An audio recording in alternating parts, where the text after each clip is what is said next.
नमस्कार. तू ही रे माझं मितवा या सिरियलचे भाग बघण्यासाठी सगळ्यात पहिले चॅनलला सबस्क्राईब करा, म्हणजे पुढे येणारे सगळे व्हिडिओ तुमच्यापर्यंत लवकरच पोहोचतील. आज आपण पाहणार आहोत, इथे दत्तपादुका सुवर्ण पादुका आलेले असतात आणि सगळेजण मग त्यांची आरती वगैरे करतात. सगळे एक एक करत मग त्या पादुकांचं दर्शन घेतात, त्यांचं पूजन करतात. सगळं व्यवस्थित चाललेलं असतं. कोण कुठल्या नजरेने पादुकांकडे पाहत असतं सांगता येत नाही. कोणी लोभाने पाहतं, कोणी मायेने पाहतं, कोणी श्रद्धे भक्तिभावेने पाहतं. इथे मात्र राकेश लालचेपोटी पाहत आहे. त्याला त्या पादुकांचं काहीही करून आज चोरी करणं महत्त्वाचं आहे. ते पैसे मिळवून मग त्याला जे गुंड आहे त्रास देत आहे पैशांसाठी, त्यांना ते पैसे द्यायचे असतात.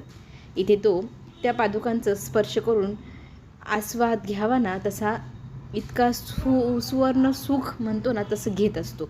त्यांचं दर्शन घेऊन तो बाजूला होतो. किती तोळ्याच्या असतील, किती पैसे मिळतील याचा अंदाज तो लावत असतो. पण मात्र बाकीची सगळी मंडळी भक्तिभावेने दर्शन करत त्या पादुकांचं छान प्रकारे दर्शन घेतात. आता इथली जी मंडळी आहे वेगवेगळ्या ठिकाणी मुक्कामी जाणार असतात. तर दत्तपादुका ह्या आमचे स्वामी येईपर्यंत तुमच्याकडे असणार.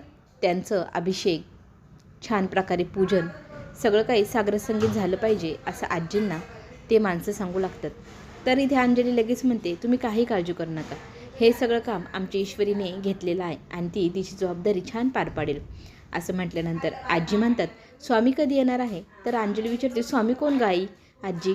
तर आजी सांगू लागते, उद्या ज्या वेळेला स्वामी येतील ना, त्यावेळेला तुम्हाला कळेल. स्वामींच्या मुखातून आपल्याला दत्तवाणी जणू काही प्राप्त होणार. स्वामी फार महान व्यक्तिमत्व आहे. त्यांनी खूप तपश्चर्या केली आहे. त्यांच्याकडे खूप ज्ञान आहे. त्यांचा आपल्या घराला पाय लागणं म्हणजे आपलं नशीबच समज. इथे मात्र आता सगळे मंडळी गेलेली असतात. सुवर्ण पादुकांचं छान प्रकारे रक्षण आणि पूजन झालं पाहिजे असं आजीचं म्हणणं असतं. तर ईश्वरी, तू जबाबदारी घेतली आहे तर तू सगळं काही व्यवस्थित पार पाडायचं. आणि ईश्वरीला इतका आनंद होतो, तिला ना आजीच्या मनात जागा निर्माण करायला थोडीशी वेळ मिळत आहे. आजीचं मन जिंकण्यासाठी ती सगळं काही करायला तयार आहे. इथे ना सगळेजण आपापल्या कामात व्यस्त असतात. पण रात्रीच्या वेळेला इथे पूजन, दीप विझू नये याच्यासाठी ईश्वरी प्रयत्न करत असते. आजी तिच्याजवळ जाते आणि तिला सांगू लागते, पहाटे ब्रह्ममुहूर्तावरती तुला उठून ह्या पादुकांचं अभिषेक करणं गरजेचं आहे. तू घरातली सून, तुला मी सगळ्यात मोठी जबाबदारी देते. सात्विकानंतर तुलाच ही जबाबदारी मिळाली आहे. त्यामुळे प्रत्येक गोष्ट छान झाली पाहिजे हां. तर इथे ईश्वरी त्यांना म्हणते, आजी काळजी करू नका, मी ब्रह्ममुहूर्तावर उठून हे गोमूत्रही शिंपडेल आणि अभिषेकही करेल. आजींनी सांगितल्याप्रमाणे ती आता सगळं मनोभावे करणार असते. इथे रात्री झोपायला ती बेडरूममध्ये जाते. बघता बघता ब्रह्ममुहूर्त जवळ येत आहे. राकेशला माहितीच नसतं ब्रह्ममुहूर्तावरती इथे ईश्वरी उठणार आहे आणि गोमूत्र शिंपडणार आहे घरभर. तो मात्र चोर पावलांनी त्या पादुकांपर्यंत पोहोचतो. पादुकांचं दर्शन घेतो आणि हात लावणार त्या पादुकांना चोरण्यासाठी. तितक्यात त्याला पाठीमागून कोणाचा तरी येण्याचा आवाज येऊ लागतो. तो मागे वळून पाहतो. इकडे ईश्वरी छान प्रकारे आपली सकाळी ब्रह्ममुहूर्तावर उठून आंघोळ वगैरे करून ती पूजन करण्यासाठी खाली जाऊ लागते. इथे ती अर्णवकडे पाहू लागते. अर्णव गाढ झोपेमध्ये आहे. त्याला नको उठवायला असं तिचं मन तिला सांगतं. पूर्ण तयारी झाली की अभिषेकाची, मगच अर्णवला उठवायचं असा विचार करून ती त्याच्याकडे पाहते. किती छान झोपली आहे. त्यांना ना कधी एकदा मनातलं सांगेल असं ईश्वरीला झाले. तिच्या गणूबाप्पाला म्हणते, गणूबाप्पा काहीतरी चमत्कार घडव रे, मला त्यांना माझ्या मनातलं सांगायचे पण ती वेळच येत नाही आहे. इथे ईश्वरी खाली येत असते आणि राकेश लगेचच त्या सोप्याच्या पाठीमागे जाऊन लपतो. ही कशाला उठली एवढ्या सकाळी, हिने जर मला पाहिलं तर मग काही खेर नाही.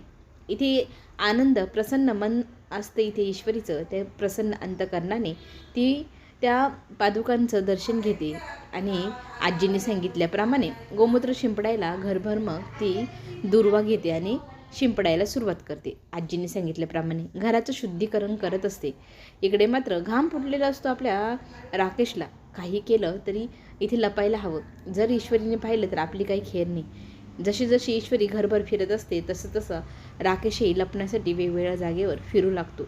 ईश्वरी तिच्या नादामध्ये असते, तिच्या कामामध्ये व्यस्त असते. इकडे राकेश मात्र प्रयत्न करून तिची नजर चुकवत पाठीमागे लपत निघालेला असतो. त्याला आता असं झाले कुठे लपावं आणि कुठे नाही. ईश्वरी पाहते की काय, म्हणून तो हळूहळू चोरपावलांनी जाऊन एका कोपऱ्यात लपून बसतो. इथे ईश्वरी देवाचं दर्शन घेऊन तिचं काम पूर्ण करून देवांसमोर उभी असते. तितक्यात पाठीमागून तिला अर्णवचा आवाज येतो. तर तो तिला म्हणू लागतो, तू मला उठवलं का नाही? सॉरी, माझी बेलही वाजली नाही, मला त्याच्यामुळे जाग आली नाही. तर ती म्हणते, अहो अजून उशीर झालेला नाही आहे आणि इथे अभिषेकाची तयारी केल्यानंतर मी तुम्हाला उठवायला येणारच होते. तर तो म्हणतो, ठीक आहे, मग मी माझी सकाळची सगळी कामं आटोपतो आणि तयारी करून येतोच. तर ती म्हणते, तुम्ही व्हा पुढे, मीही आले आवरण्यासाठी. अभिषेकाची पूर्ण तयारी करून घेते. इथे ना अभिषेक करण्या अगोदर इथे अर्णव पादुकांचं एकदा दर्शन घेतो. पादुका व्यवस्थित त्या ठेवल्या जागेवर असतात. इथे राकेशच्या हातून फ्लॉवर पॉट सरकल्यामुळे आवाज येतो. त्या आवाजाच्या दिशेने अर्णव निघू लागतो की कोण आहे तिकडे. तितक्यात ईश्वरी सांगते, उशीर होत आहे, तुम्ही ना पहिले जाऊन तयारी करा बरं, तिकडे कुठे जात आहेत?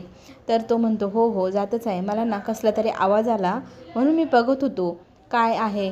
पण तिने आवाज दिल्यावरती तो तिथनंच पाठीमागं फिरतो आणि त्याच्या रूमकडे जाऊ लागतो आणि उशीर व्हायला नको. आणि मी इथे अभिषेकाची तयारी झाली की लगेचच आपण दोघंजण मिळून अभिषेक करू असंही ईश्वरी सांगते. आणि मग दोघंजणं लगबगीने आपापल्या रूममध्ये आवरण्यासाठी निघून जातात. आणि पादुकांचं एकदा मागे वळून दर्शनही घेतात. पादुका एकदम जागेवरती असतात. इथे ते दोघंजणं गेल्यानंतर लगेचच आज तर मला काही करून हे चोरावंच लागणार आहे असा विचार करून राकेश घाईगडबडीत त्या पादुका पटकन तो उचलू लागतो आणि एकदा त्यांचं दर्शनही घेतो. त्याचं जे काही संकट आहे ह्या पादुकांमुळे निघून जाणार असल्यामुळे त्याला इतका आनंद होतो. आता ह्या पादुका पटकन आपण विकून टाकूया, 24 कॅरेट सोनं आहे असा विचार करून तो पटकन त्या पादुका चोरून घेऊन जातो. ईश्वरी छान तयारी करून आलेली असते आणि ती तयारी केल्यानंतर लगेचच हॉलमध्ये येते. ती पाहते तर काय, तिच्या समोर ज्या पादुका ठेवल्या होत्या त्या नाहीशा झाल्या आहे. तिच्या हातातलं अभिषेकाचं ताटही खाली कोसळतं. सगळेजण तिचा आरडाओरडा ऐकून घाईगडबडीत तिथे येऊ लागतात आणि पाहतात तर काय, पादुका गायब झाले.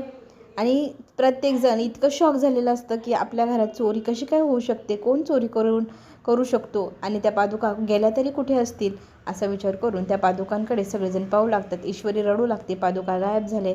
वल्लवी मात्र आता म्हणते, तुझ्या वडिलांचं ऑपरेशन करायचं होतं, त्याच्यासाठी तुला 8 लाखाची गरज होती म्हणून तूच तर चोरल्या नाही, तूच होती इथे रात्रभर लक्ष ठेवण्यासाठी असं म्हटल्यानंतर अर्णव मामीला थांबवतो. तू ना जो काही आरोप लावती तो फारच चुकीचा आहे. पण आजी म्हणते, मग पादुका गेल्या कुठं? स्वामी थोड्या वेळात येतीलच. स्वामींना जर पादुका दिसल्या नाही तर ते काय म्हणतील, काय विचार करतील आपल्याबद्दल. आजी टेन्शन घेते. इथे ईश्वरी आणि अर्णव दोघंही मिळून आजीचं समाधानकारक असं उत्तर देतात की तू घाबरू नको, आम्ही काहीही करून पादुका आणि ज्याने पादुका चोरल्या आहे त्या व्यक्तीला तुझ्यासमोर आणून ठेवतो, पण तू रडू नको आजी असं म्हणत आता ईश्वरी खरंच आजीचं मन जिंकू शकेल का? हे सगळं पाहण्यासाठी चॅनलला लाईक करा, सबस्क्राईब करा. पुढे येणारा व्हिडिओ नवीन ट्विस्ट घेऊन येणार, तोही आपण पाहूया. चला तर मग पुन्हा भेटू. धन्यवाद.